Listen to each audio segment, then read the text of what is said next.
But then I didn't know if people like I didn't know if that's like a thing that would make it. But I had nothing to do with which is yes. Got it. Okay. I couldn't remember this weekend.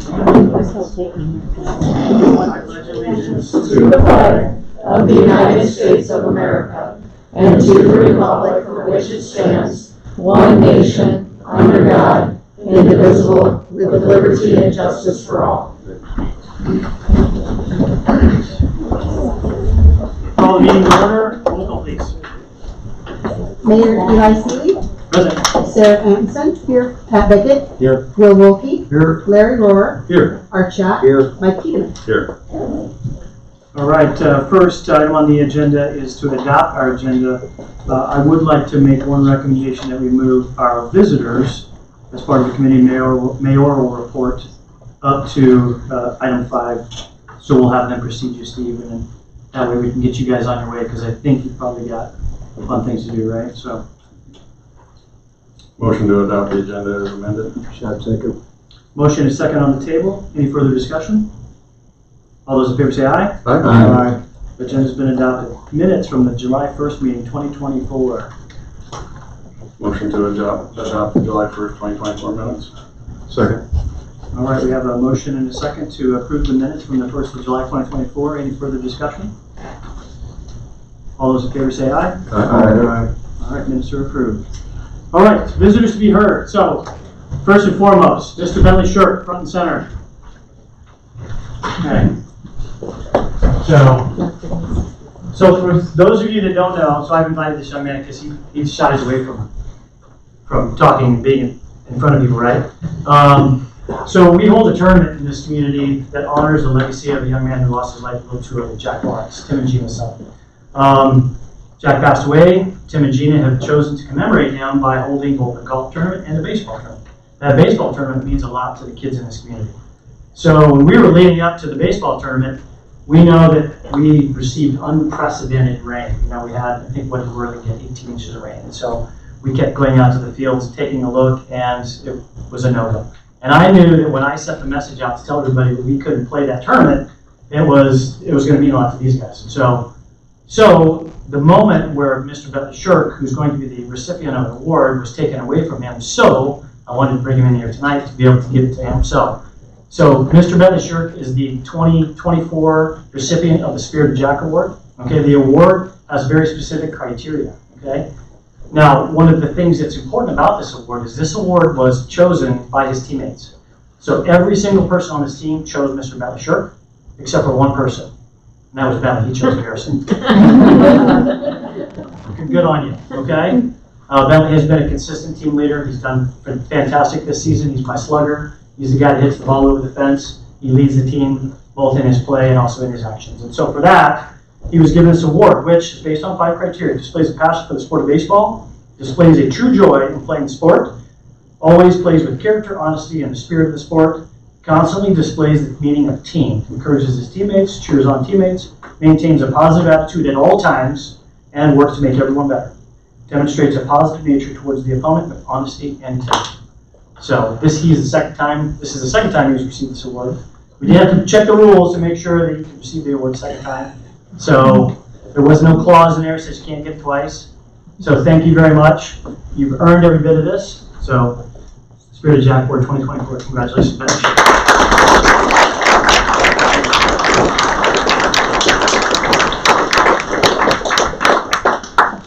Okay, so I fed you guys all pizza. We had a quick team meeting, but if you guys would like, if you want to go out, step outside and honor Mr. Bentley Shirk, you're free to. If you want to stay and listen to the council meeting, we've got some very exciting topics. Mr. Watson's going to wow us with some engineering terms and community development facts and whatnot, but thanks for coming. I appreciate it very much. And thanks for being part of the team this season, okay? Great job, guys. Thanks. Thank you.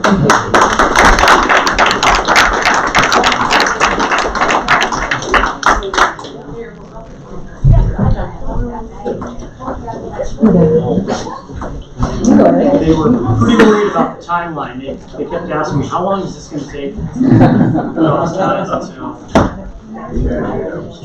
Yeah. All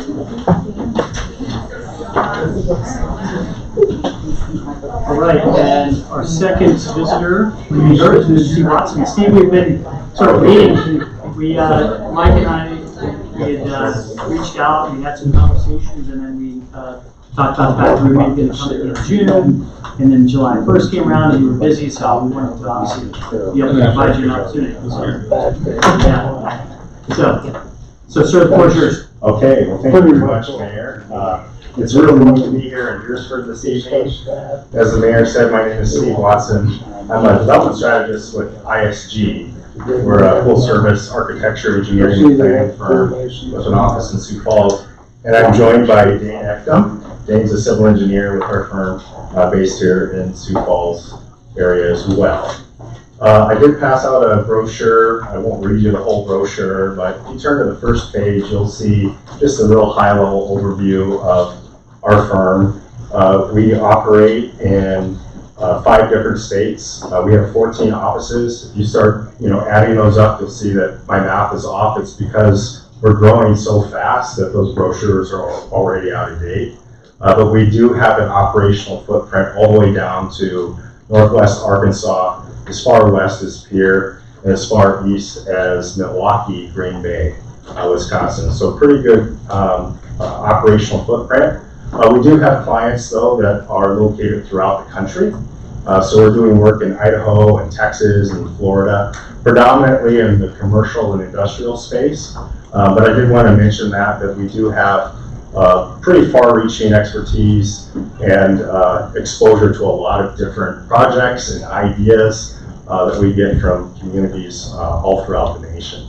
Does this kind of show like Illinois? So we're not, we don't have an office in Illinois. I'm just wondering if you're doing part of the beers. No. I just wondering if I'm over there, so. All right. Yeah. We are very committed to the upper Midwest, and I don't think it'll be much longer before we have an office in Indiana and beyond. We might skip over Illinois, but we'll see how that all plays out. We do architecture, landscape architecture. We have electrical, mechanical, structural, and civil engineers. We have drone pilots. We have arborists. We like to think of ourselves as a one-stop shop for our clients. Our clients don't necessarily always know when they need a mechanical engineer versus an electrical engineer versus a landscape architect, and we don't expect them to know that. They just need to know that we have enough of the resources in-house to deliver whatever it is that they're looking for. We're very solutions oriented. So you'll see in the second page of that brochure the different business units that we have expertise in. So we do a lot of work, as I mentioned before, in the commercial and industrial space, but we do a fair amount of public works space with municipalities, a lot of housing work, etc. So very diverse in that regard. We are a growth-oriented company. Probably 15, 20 years ago, we had 50 employees. Today we have 530 employees. In Sioux Falls, we have about 55 employees, and we're in the new Schropp Place development that we were really honored to design for Mr. Schurslick and his investors. Being a growth-oriented business, we want to be in growth-oriented communities that are progressive, want to grow. And so we were really attracted to Beresford after some recent conversations I've had with these two gentlemen. And I actually have a fair amount of experience with this community. I used to work for the state of South Dakota, and Jerry and Tom know. We collaborated on a number of projects, including hybrid turkeys, Prinsco, and a couple others over the years. And so I'm kind of a familiar face, I guess, here in Beresford. Some things that I think are kind of noteworthy that I wanted to share with you. Some of the stuff that, you would expect me to get up here and talk about our public works engineering expertise, but where I think we're really unique is because we have so much industry experience, we can leverage that knowledge to help our communities position themselves for growth. And so I'm passing around just a really high-level questionnaire that we do with communities to help them understand their strengths and constraints as it relates to infrastructure, so water, sewer, electric, and natural gas, but also workforce. So the first page on there is really specific to an industrial park, but the subsequent pages really do a deep dive into your infrastructure capabilities as a community. And as somebody that has spent 20 years doing economic development, attracting a lot of projects, and Jerry, you'll know, Bell Brands is a cheese plant that looked at Beresford. And this community had a lot of the assets to attract that project, just felt a little short. Knowing your capabilities is really, really important. And being able to articulate that to business prospects is really key too. And so we know what these different clients are looking for in a location, and we can help our communities lead with their best foot forward. So that's just one example of the deep dive. It's not good enough to simply say, yeah, we have water to the industrial park. How much water? What's the water quality? What's the pressure? How big's the line? Yeah, we can offer wastewater solutions, but how many BODs can you accommodate? Really getting into the technical details that are really, really important to the clients that we work with. Okay? The other thing I wanted to share here briefly is an example of a community development plan that we did for the city of Lamar's, Iowa. If you want to just pass that around. I think all of you are probably familiar with comp plans. You have to do it. The state and the federal government require you to do that to pursue different grant funding, and they're really high level. They kind of just look at land use in general, right?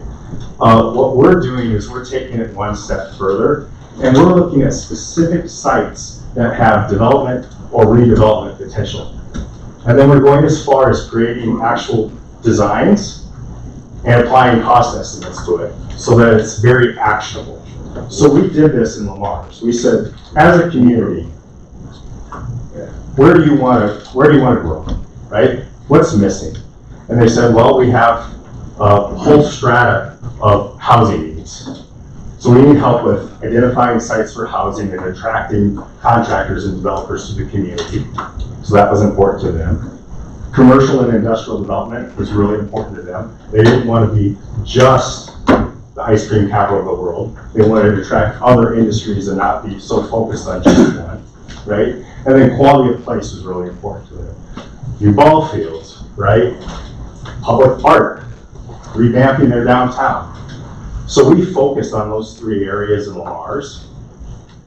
Some of the sites that we identified, the city and the development corporation didn't own, right? So here we are, drawing on somebody else's land, right? And there were some people that came out of the woodworks and said, what are you doing drawing on our land? We have no intentions of selling. And we said, that's okay. This is a 25 to 30 plus year plan. If you don't want to be part of that, that's okay. But we had others that said, I had no idea that the community was looking to my site to help with this issue or this need, right?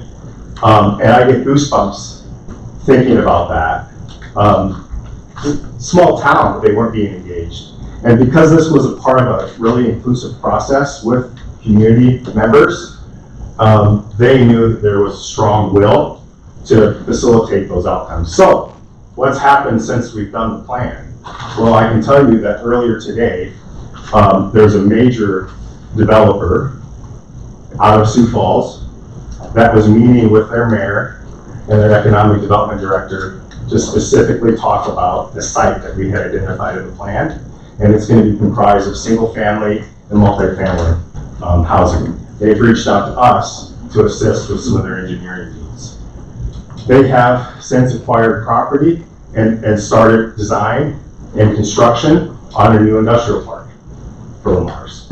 And they have some people that were really passionate about some parks in town that have come forth with some funding to help facilitate some of the designs that we identified in the plan. Pretty cool. Now, I can't promise that that's going to happen in every community where we do this, But if it's part of an inclusive process and we're really thoughtful about it, we're creating a roadmap that people can react to, right? So that's another kind of proactive thing that we've done for communities in the region. We've done the same in Hartford. We've done the same in Orange City, Iowa. Beresford, you know this, you straddle two MSAs. I personally think you're in a really great spot for future economic development.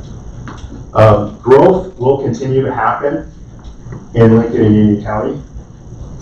The question will be, are you going to reach out and capture it, right? Because others will, right? So the question is how can we position Beresford to capture that growth that's going to come to the community?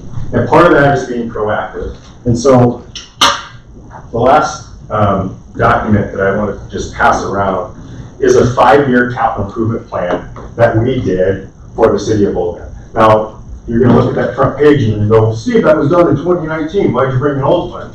I bring that as an example because they rehired us when the plan expired in 5 years to help them with their next 5-year plan. And what we did with that is we looked at every single piece of city-owned infrastructure in that community. We looked at the roads, we looked at the water and sewer lines to the extent that we can assess those types of things. We looked at the wastewater treatment lagoons. We got up on the roof of City Hall because we have all of these disciplines, as I mentioned at the beginning of the presentation, under our umbrella. So we did a deep dive assessing the infrastructure. Then we came back and we said, based on our professional opinion and based on conversations that we've had with their city administrator and their department heads, we believe that these projects should be prioritized over the next 5 years. And then we help them put together a financial plan to capitalize on that. Now, if Beresford's like a lot of communities I work with, your needs are like up here, your financial resources are down here, right? But what we found, just like at home, when you're doing your personal budgets, is if we look far enough out, right, we can start to do the deferred maintenance, we can start to prioritize spending so that we can achieve those goals. And the other piece that's really interesting is when you have a plan and you have those projects that have already been identified and costed out, when there's unprecedented funding like there has been in the last couple of years here, with 60 plus, actually over $100 million worth of water wastewater monies, you're in a position to capitalize on that quicker than your counterparts because you've got a plan and it's ready to go. And so what's nice about these capital improvement plans is that they can be modified as items come up. I got goosebumps when the city leaders in Volga adopted this plan because they said, wait a second, in year 5, we're going to have enough monies set aside where we can do an upgrade to the gymnasium, right? These are the types of projects, these quality of place projects that always get kind of pushed back because there's other, emergencies or needs. When you look far enough out, you can start to do those things. So it's about being proactive. And they actually just adopted their update today. There you go. So, timely. The last point that I wanted to make with this is I'm going to use Hartford as an example. So we're the appointed engineer in Hartford, and they don't want to be a bedroom community to Sioux Falls. They want to have their own identity. They want to build up their own industrial base. And so we sat down with them a few years ago, and they had a need to build a new wastewater treatment plant. Okay, they were under a compliance schedule by the state. They had to do something. And they were going down one path, which was, yep, we need to build a plant that's going to accommodate our future population growth, and here it is. We sat down and we said, hold on a second. Wastewater, just like water, drives development. What do you want to be as a community? Well, we want to attract industry. We want to do all these things. we said, okay, so just simply looking at population growth is not enough. Let us do a regional wastewater study to understand the types of industries that you could attract based upon your unique capabilities. Going back to this document. And as part of that process, we realized that Hartford, they could be the nucleus of a regional wastewater plant. Instead of just being, an add-on to the Sioux Falls system or creating their own little thing, we said Lyons, Crooks, Colton, Humboldt, they're all in the same boat. They're all going to grow at some point. They're all going to be on a compliance schedule. They're all going to have to do something with the wastewater treatment plant. Let us go talk to them and see if they want to be part of this. And Hartford, you can be the nucleus of this. So we did that. The state gave us an unprecedented amount of money to build their plant because we were thinking regionally. And we were fortunate that the state had an unprecedented amount of money to invest. But we had a plan, going back to my comments earlier. So that was all fine and dandy. Those little towns, they couldn't afford to all connect to the plant. So we didn't give up. Anybody that would listen, we'd present to. Finally, we got to Senator Thune's office. And Senator Thune is providing a $23.6 million grant to connect all these towns to this Hartford system. And I couldn't be more proud. And they're going to be in the driver's seat for future development in Minnehaha County. So, there's so much potential here. We do a lot of planning. There's nobody really doing the level of planning that we're doing. Good planning will drive our engineering. Community or growth-oriented communities will bring us business, right? That's what's in it for us. So. All right, any questions? Sorry, I was going back and forth. A little animated sometimes. I just got one comment you made, John, too. Okay, is there state grants, federal grants? How many different grants do you work with? Because sometimes they come up at a certain rate, certain time, and then city size, and then all of a sudden it goes away. And then there's the state stuff, you gotta really stay on top of that if you know what the heck you're doing, otherwise you lose out. Yeah. That's where the planning comes in, having a plan to say, okay, what are our priorities? What do we want to get done? Say, okay, we have these 5 goals here, our top 3. Okay, what's available out there right now? Because if you're able to stay on top of that, have conversations, because that's exactly what that was. They said, Arthur, we want to be the nucleus. Okay, what is it going to take to do that? Okay, there's no website with the grant funding application for it. So what conversations do we need to have? Right. And that's where that. Yeah, and I should also mention that we have a team that tracks all of those funding programs nationally. They're actually based in Des Moines. And so anytime that there's a new grant opportunity or deadline coming up, it gets pushed out to our team. State forfeit. Yes, sir. Yeah. And other entities, like a lot of people don't know, but there's groups like AARP that provide grants or, yeah, me too. Hey, all right, awesome. Pretty good hotel discount. 25 years been here. But they offer grants for quality of place improvements. So it's just knowing what resources are out there and then having somebody that will advocate to go chase them down. Yeah. Steve also mentioned too, Eli and I, that Lincoln County's looking at doing regional wastewater as well.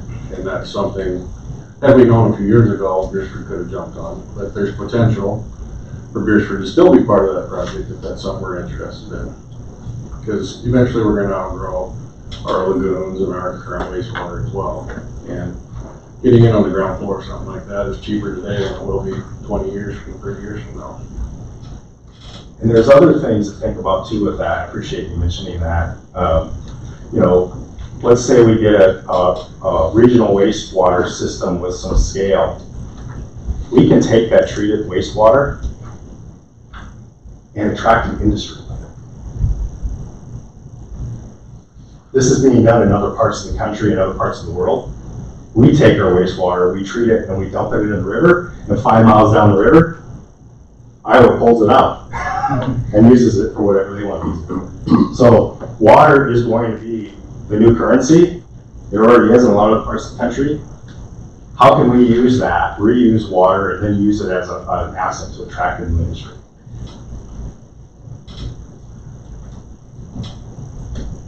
Or recharge our aquifers?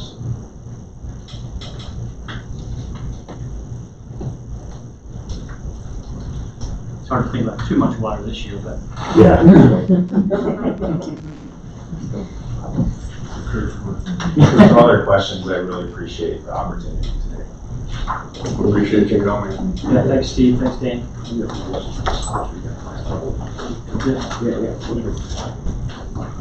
Appreciate it, gentlemen. Yep. Okay, thank you very much. God bless you. All right, that satisfies items number 5 and 6 on the agenda. We'll move on to the most exciting portion of our tonight's program. Thank you. Well, I think we got some more visitors here, if you want to recognize. Yeah, I think we got cars. Want to talk a little bit about their upcoming Yep. event.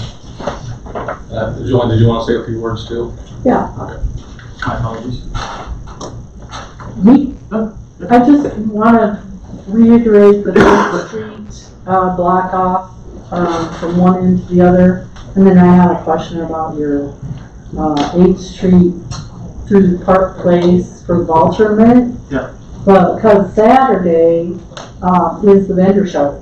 Yeah. That's been planned for a year. Yeah. And we can't have that street blocked off.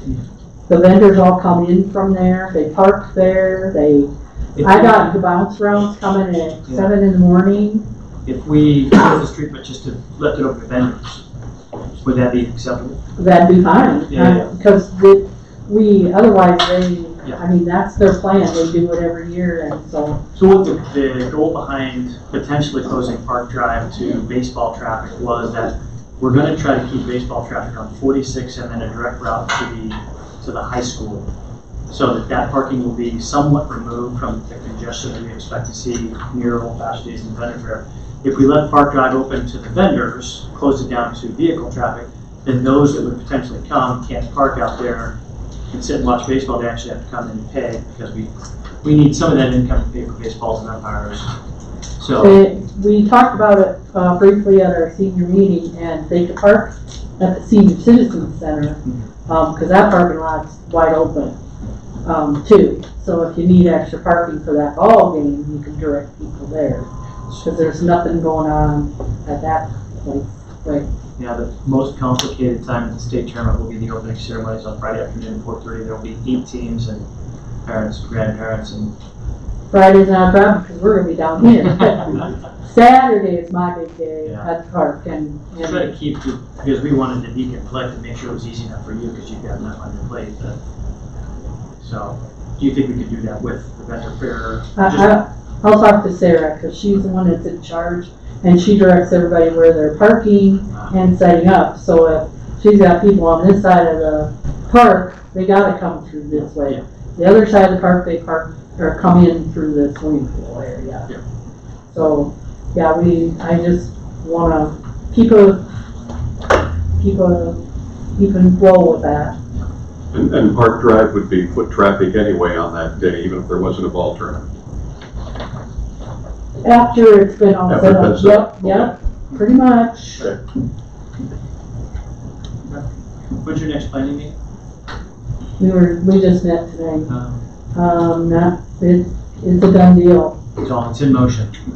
Yeah, I got everybody where I need them. Pardon cats. Maybe we can touch base afterwards just to make sure they get. That's fine, yep. Okay, that's all, that was my only concern, was having that street open. Yeah. Completely understand. Okay, Thanks, Joanne. thank you.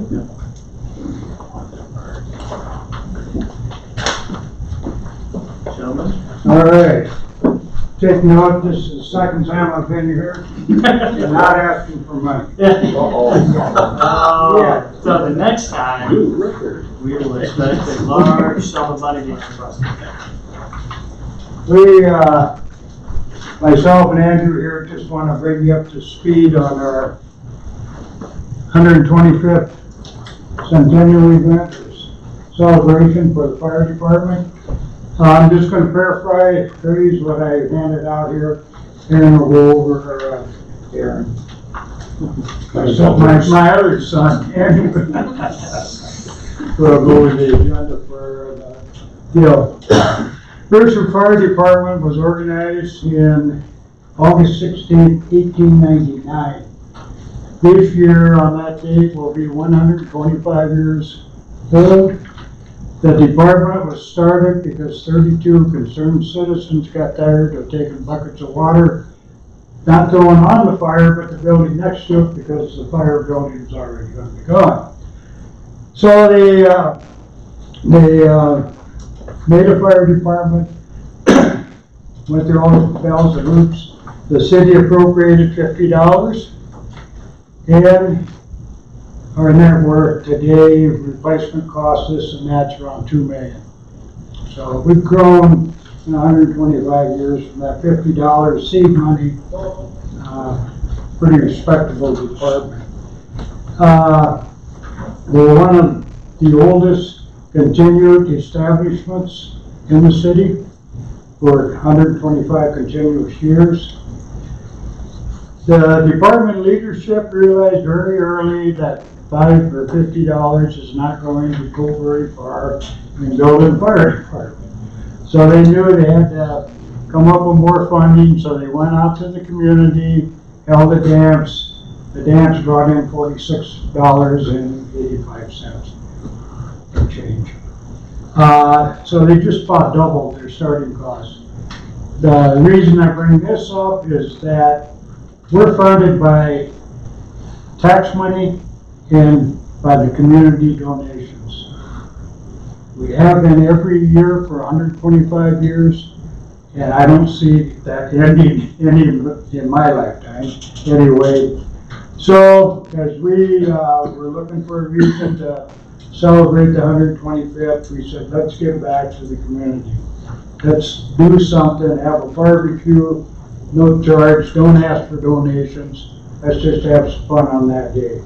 So that's where we ended up, and we're going to do it on the anniversary date, August 16th, 2024. It happens to be a Friday, so we're not getting into the weekend, although some people take Fridays off and that there. We got some stuff. I'll let Andrew go over what our plans are. Other than that, we're going to, Larry's working with us on putting history, what are we going to call that, Larry? History of the fire department. Yeah. We're looking at attaching it to the city website under the fire department and then under history. So people will be able to go to that website, click on fire department, click on history, and we'll have a program on there. So we got most all of the records from day one. I got a book that thick, and I got it after the 100th, but and a bunch of old pictures of the original firemen, the original equipment, and so forth. So it's going to be very interesting for the public to see just, where we started, where we're at today. All right, so that night, we said we wanted to try to do something just to give back to the community and not ask for money for once. It seems like that's what we do all the time, and we appreciate it. That's why I want to give it back to everybody else. So on that second page is just kind of a rundown of what we're going to do. We're going to start serving about 5, but then about 5:30, we're going to have just a short program, less than 30 minutes, just kind of recognizing a few things. And then after that, we're going to have water fights. There'll be a max of 16 teams, so that's on the agenda too, is to close down 10th Street in front of the fire station, so we can hold water fights right there. We're gonna have a dump tank, so I'm gonna pressure the mayor here to sit in with me and see if we can do it. And I already talked to the chief of police. Any of you people that. Yeah, but if anybody you guys want to sit in, you're more than welcome to, but that's just gonna be a free will thing, just to have a little fun, let people take out their frustration on me, I guess. I haven't done anything too bad yet, but Sealy might be in there. Money for you. Yeah. But just some stuff like that, and then just have the water fights, keep it real kind of low key, just have people come out and visit and eat and see all the equipment that you guys provided for us over the years. And then during the homecoming parade, we're going to, I gotta get that sent out yet too. We're gonna invite, I already talked to the school about it, and do kind of a fire truck parade at the end like we do, and just ask for additional towns to bring more for just another 125th deal throughout the years. And then the coins I handed out to you, we had those made just to give to the department, people on the department and the city council, just to commemorate the 125 years. So enjoy those as well. One other thing I'll add, this is not finalized 100%, I like to say 99. I asked Mark Jensen to be a community speaker for this event. I believe Mark will do it. If not, he will have one of his people. But we do a lot of work hand in hand. Jensen Insurance has been a great sponsor of us. Plus, they insure a lot of structures and businesses. So when they do have a fire or call, we do the field work and they do write the checks and that there. I did not put that in there because he hasn't given me the 100%. Otherwise, we're pretty well organized and stuff. So. Thanks. Thanks so much. Appreciate it. Go ahead and move forward. You gotta give a great lead in and we attach the laws. Yep. Thank you.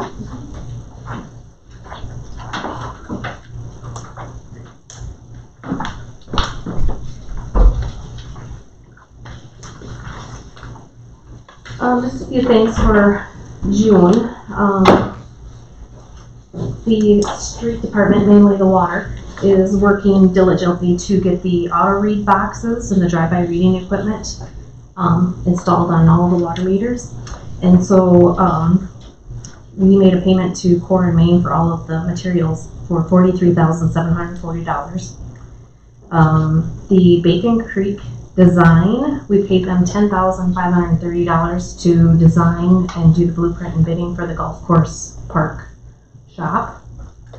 2 scoreboards were paid for from Daktronic scoreboards in the amount of $29,460 and $26,208. These will be the scoreboards at the new ball fields. The park rock wall was restored. It was completed. Minor masonry did it for $28,901.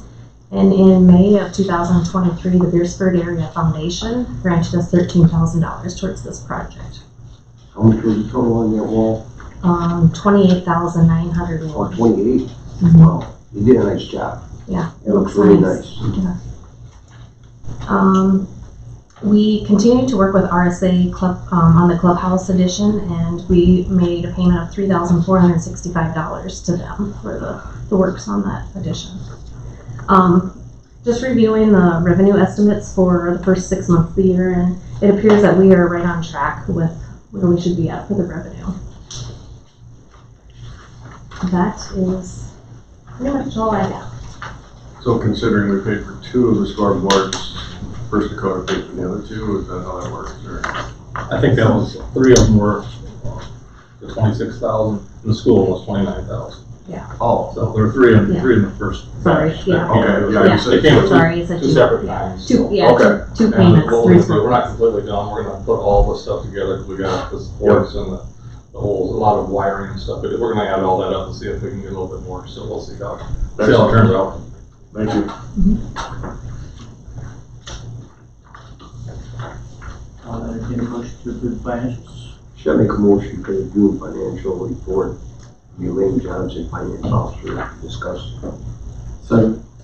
Motion and a second on the table to approve the June financial report. Any further discussion?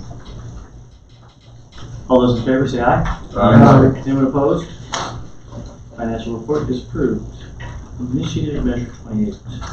In your council packet is a news release on IM 28, which is the initiated measure that is going to be on November's general election ballot. this is huge, and I wanted to start sharing all this with you because this would eliminate state and local taxation on anything sold for human consumption, including tobacco, CBD, mouthwash, vaping products, toothpaste, marijuana, beverages, and a host of other items, including alcohol and prepared food. We started talking about this at Finance Officer School, and they really said that any material that we can share, get it out there now, because this would be devastating for the city, because this measure would also prevent municipalities from collecting sales tax on these items, and we use the sales tax to pay off. Currently, we have 3 certificate of participation loans. One is for the Grace B. Nelson Ballfield Edition, the Bridges Clubhouse Event Center, and the swimming pool. And those tax dollars are paying for these loans. So we would be in a heap of trouble if this goes through. So take a look at that. I just pulled up the May 2024. They've kind of classified certain things on the Department of Revenue as far as taxes collected, and grocery stores and miscellaneous food stores fall under one category, and it's just those 2 alone were $7,700 that were collected. So we don't know how to break down. It'll be up to $80,000 to $90,000 a year possibly for us. So it's a big number, and Steve's talking about a lot of these projects. That's what we use this money to do. A lot of those projects that they ain't talking about. Without that, we're going to find another source of revenue, and there's not a lot of different sources out there other than raising our rates or raising taxes. So Tobacco is included in that? Mm-hmm. Seriously? Mm-hmm. Okay. we'll find out as more information comes along. Yep, I will We'll continue keep giving it to you. But put in the it's, council package. as I understand it, Elaine, if it does pass, it doesn't become effective until July 1st of 2026. Right. So, I mean, it would give us some time to try to figure it out, but they're gonna have to address all these cities that are using their second and third penny money to pay for these big projects. What we're gonna do, because we've committed that funds already, we've already, in black and white, that the bondholders are not gonna like it if we tell them we can't pay their bill. We're gonna take it out of some other source of revenue. So does that affect your second and third? Because Or is it just this? and we said all food is taxed on first and second penny. We tax all food at the grocery store. The only thing that goes on the third is going to be prepared food. I don't think it wouldn't address that and stuff. Anyone that cafes, bars, any of that kind of stuff shouldn't be attached. But It says that's a lot smaller portion than the second penny is. So. It says prepared food on the second paragraph. Oh, excluding alcohol and prepared. So that'd be your Burger King, Subway. Yep. That wouldn't be affected, but that's a different category for us. If there's any way to zero in or get additional data on the impact, I think it would be important to have that fact available, as opposed to we see peril. That's not a fact. I mean, it potentially is, but I think that number could be important. Yeah. I think the municipal league is trying to work on that, so they can somehow take these numbers that the state provides and try to break it down. So it's actually something that we can actually use and say, this is what it would do impact Beresford if it did go through. Yeah. And these are the projects that will be impacted by that, so. Who brought the bill? Who sponsored it? I mean, what senator, what? It's an initiated measure, Right. which so it was petitioned in to be elected by the general public, to be considered on the November ballot. Yeah, I think backing numbers, I think help. I think acknowledging where we're currently at, as part of the initial press release, acknowledging that we're South Dakota's lowest tax burden in the country.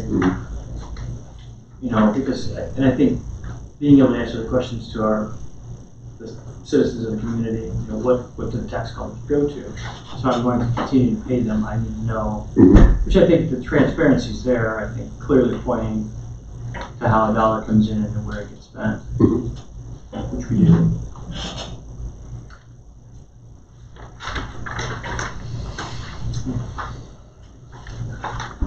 So that's all I have. Any further discussion? Thank you, ma'am. All right, we'll move ahead in the agenda on old business. Thanks, guys. Okay. Thanks, Steve. Take care. Have a great night.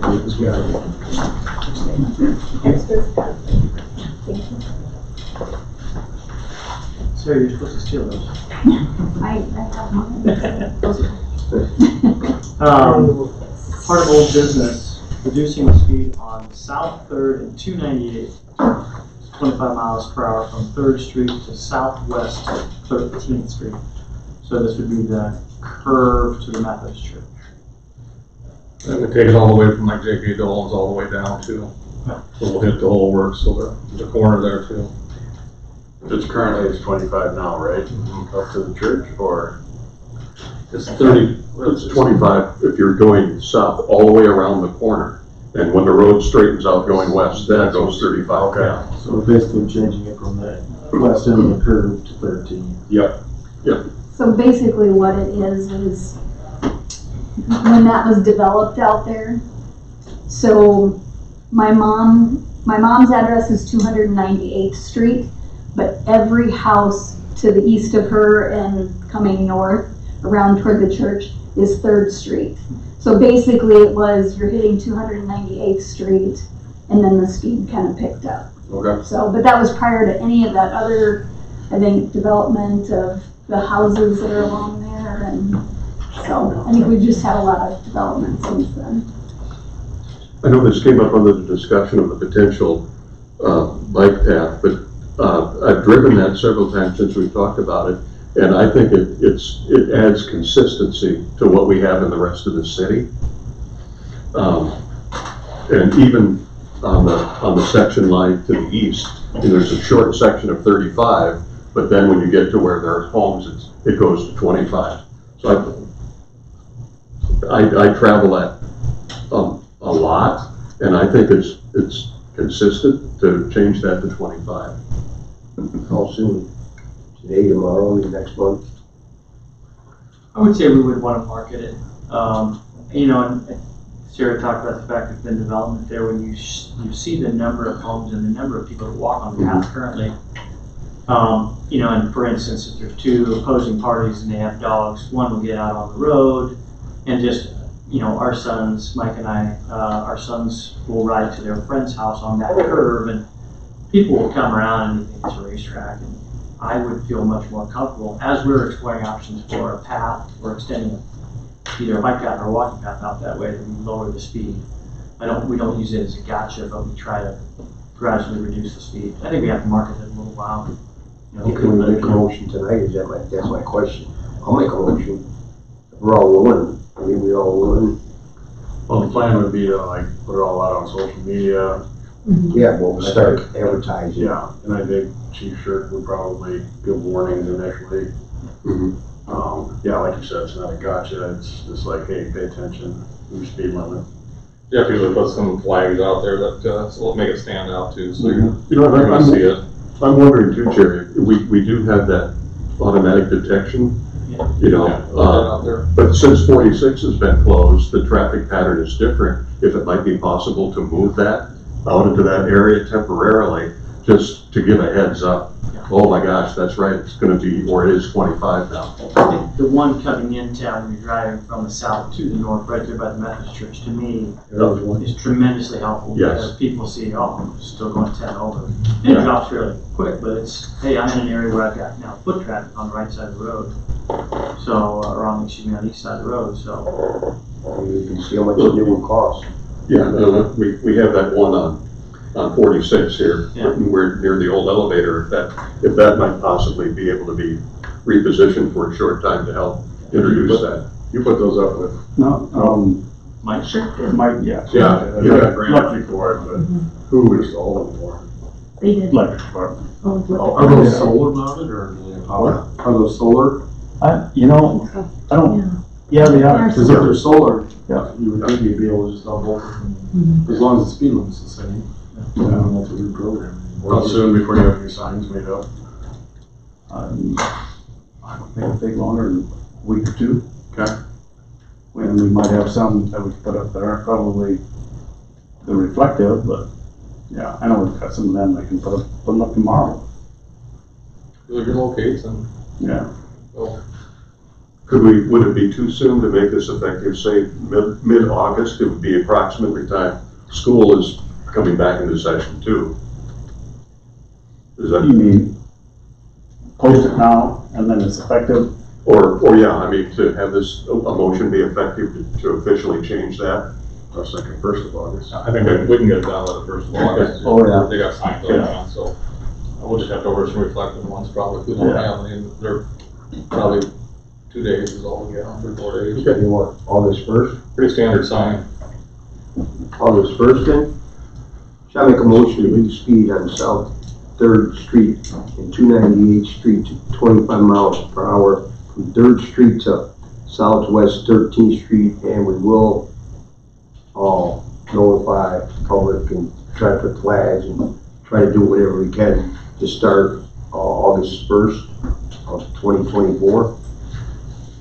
Second. Motion and second on the table to reduce speed on South 3rd Street and 298 and 25 miles per hour from 3rd Street to Southwest 13th, effective 1 August 2024, associated with an effective marketing campaign. Any further discussion? Will you visit with Mike? Possibly, yeah, they'll sign. Yeah. Thank you. All those in favor say aye. Aye. Anybody opposed? Motion carries. Jumping into new business, authorize advertising for patio addition to clubhouse and event center. Yeah, just a quick update. I'm gonna ask you guys for a motion, but the plan right now is that, the bids would be due, by 2 o'clock on September 5th. And, documents will be available for bidding starting on August 8th, so it gives them just a little over about a month or so. But we'll give them a heads up so we can start advertising on July 25th, and August 1st we'll advertise, and then they'll be posting this out to some of the websites that they use, also some of the builders exchanges and things like that. So we should get a pretty good response, we hope so. But RSA will have a copy down here. RSA will provide all the other copies to people that want it. And if there's any change orders, and they make sure that those people each get those change orders. So they're all bidding the same thing. So if that works for you guys, looks like September 5th will be the day. They could start sometime. I think we talked mid-September is what we wanted. So by the time that works, we get the grant, all the contracts written up. That should be middle of September by the time they can get started. So we don't need a motion, just agree on it? No, we just need a motion to advertise. Shall I make a motion to advertise, authorize advertising for patio addition to clubhouse event as Jerry Stein stated on the time, somewhere around September 5th. What do we anticipate for completion? Is that next year construction? They can start, we'd like to get them started this year, I think. Finish next year, if they can work through winter, depending on how much they can do outside still. Did they have an estimated cost on it? It'd be 350 to 400,000 somewhere in there without engineering. I think our engineering fee is about 25,000 if I remember. Sometime we already approved that for them. Some of the planning discussions that we've been on in the board, Pat, is to do as much of the foundational and groundwork as possible this fall. Yeah. Kind of as the golf season slows down, and then be able to complete that before it really picks up. You know, completion hopefully late April, May. Have you seen all the specs in the drawing? I saw some of the architectural rendering. There's pretty good buzz around town about it. People are excited to see that. Yeah, I think it'll be a cool update. Yeah. Yeah, we anticipate being able to keep people outside longer in the fall, late fall, early winter, and earlier in the spring, because we'll be putting heaters out there as well. Yeah. Elaine, how's it going with the water with the golf courses? The numbers coming up a little bit with the members, or? Yeah, yep. In June, it looked good. Well, yeah, that's my question. Mm-hmm. Yeah. Look at your financial report there. It should show No, it's okay. we're in profit now again, so that's good. That's good, June. Yeah, it's good to hear. Okay, look a little on the raise. Motion? So, got a motion? I made a motion. Second? All right, motion second to authorize advertising for patio addition clubhouse event center for September 5th. Bid due September Bid 5th. due, Yeah. bid due September 5th. Any further discussion? All those in favor say aye. Aye. Anyone opposed? Motion carries. Next item is a step pay increase for Marcus Cooper from $22.71 to $23.40. There is a letter in your packet from Mr. Hanson. Make a motion to approve the step increase from Marcus Cooper to from 2271 to 2340. Second. Motion and second on the table to authorize step pay increase for Marcus Cooper. Any further discussion? When would this be effective? Next pay period? This is your August 9th. August 9th, okay. Effective August 9th. It'd be the August 9th payroll. His increase would be July 24th. 24, yeah. So, motion and second on the table to authorize a step pay increase for Marcus Cooper from 2271 to 2340, effective 7/24/2024. Any further discussion? All those in favor say aye. Aye. Anyone opposed? Motion carries.